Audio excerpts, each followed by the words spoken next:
10주차 2강입니다.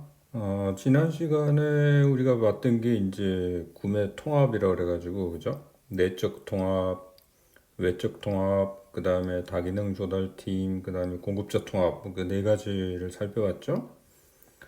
오늘 우리 시작은, 전략적 조달이라고 해가지고, 이 조달을 일종의 이제 경쟁 우위 확보의 수단으로서 이해를 하는 겁니다. 그래서 그럼 그런 전략은 어떻게 수립이 돼야 되는지 그걸 한번 보자는 거죠. 그래서 일단 구매 전략의 형태를 한번 보도록 하겠습니다. 그래서 첫 번째는 공급자 집단 최적화입니다.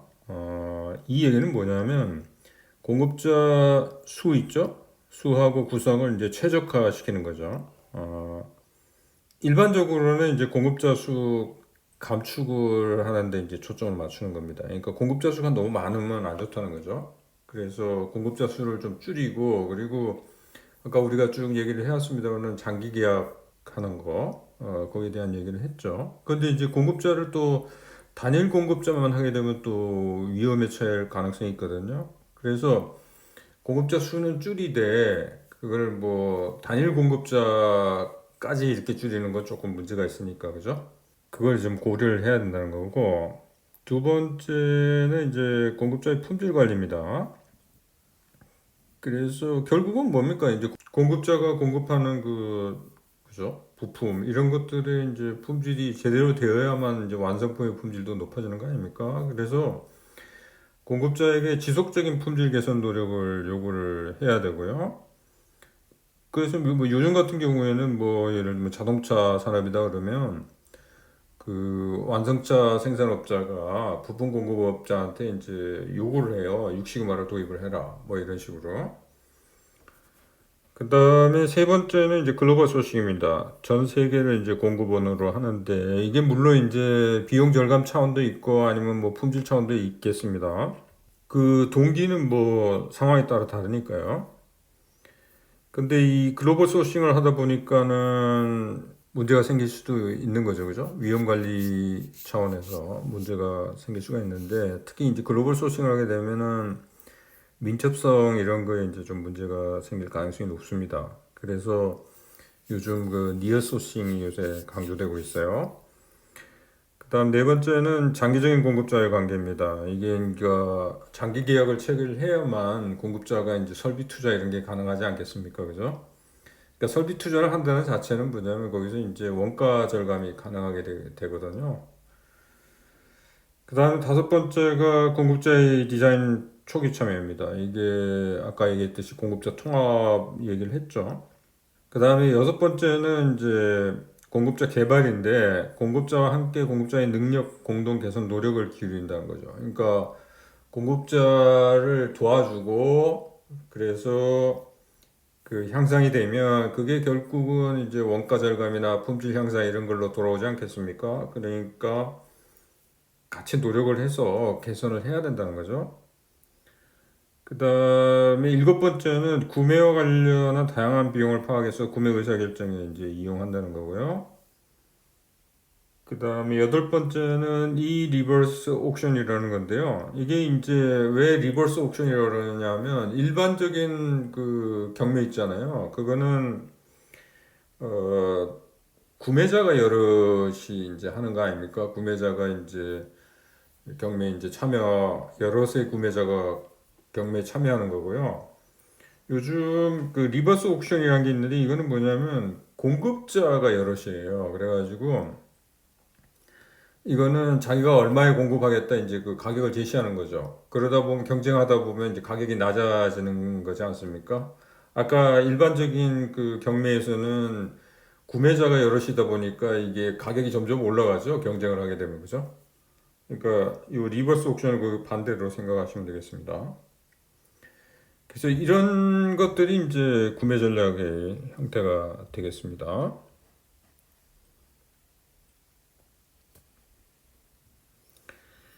그 다음에 인소싱하고 아웃소싱 문제인데요. 지금 뭐 우리가 지금 아웃소싱이 그 대세잖아요, 그죠?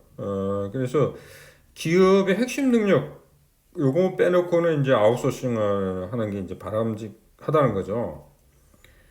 그래서 결국은 뭐 우리가 가치사설 얘기할 때도 했습니다만 자기보다 예를 들면은 외부에서 더 잘할 수 있는데 그죠? 자기가 굳이 고집해서 할 필요는 없는 거죠, 그죠? 근데 핵심 능력의 경우에는 아웃소싱보다는 내부에서 하는 게 이제 바람직하다는 거죠. 근데 요거 결정하는데 좀 도움을 줄 수 있는 게 뭐냐면 기술 성숙도하고 자신의 기술 경쟁 우위를 고려해서 이제 아웃소싱, 인소싱을 이제 결정할 수가 있다는 거죠. 뭐 예를 들면 그래서 왼쪽에 보면 이제 기술 성숙도가 있고요. 그 다음에 아래쪽에 이거 기술 경쟁 우위가 있죠. 그래서 뭐 예를 들면 기술 경쟁 우위가 낮고 기술 성숙도가 높은 경우에는 아웃소싱을 하는 게 유리하다는 거죠. 그 다음에 뭐 예를 들면 기술 성숙도가 낮고 그 다음에 기술 경쟁 우위가 높은 경우에는 인소싱을 하는 게 유리하다는 거죠. 이런 식으로 기술 성숙도와 기술 경쟁 우위를 고려해서 인소싱 할지 아웃소싱 할지 이런 것들의 의사결정을 할 수가 있겠습니다. 그 다음에 세 번째는 이제 총 인소싱 비용에서 총 아웃소싱 비용을 비교해서 비용 절감의 크기를 고려하여 결정한다는 거. 그 다음에 뭐 비용과 관련이 없는 요인들도 또 고려가 돼야 되겠죠. 인소싱, 아웃소싱의 장단점은요. 인소싱의 장점은 투입 요소에 대한 높은 통제력. 그러니까 내부에서 이걸 생산하는 거니까, 그죠? 통제력이 있고, 프로세스에 대한 가시성이 증대되고, 규모의 경제, 범위 경제, 이런 것들을 얻을 수가 있겠습니다. 인서시의 단점으로는요, 높은 생산량이 요구된다는 거고, 높은 투자가 필요하고, 전용 설비 사용이 제한적이고, 그 다음에 공급 사슬 통합에 좀 문제가 있다는 그런 단점이 있겠습니다. 아웃소싱의 장점으로는 높은 유연성, 낮은 투자 위험, 현금 흐름의 개선, 낮은 노임, 뭐 이런 장점이 있고요. 아웃소싱의 단점으로는 공급자를 잘못 선정할 가능성이 있고, 프로세스에 대한 낮은 통제력, 긴 리드타임 생산 능력 부족, 그 다음에 기업이 공소화. 기업이 공소화라는 거는 뭐냐면 이게 이제 다 외부에다가 아웃소싱을 하게 되면, 그죠? 내부적으로는 빈 것 같은 내실이 탄탄하지 못해진다는 이제 뭐 그런 문제가 있을 수 있다는 거죠. 그다음에 우리가 이제 구매 역할 중에 왜 공급자 평가 및 선정 얘기를 했죠. 그래서 공급자 선정의 평가 기준으로는 굉장히 이제 다양한 것들이 고려가 돼야 되는데요. 일단 첫 번째 중요한 게 이제 경영 능력이죠.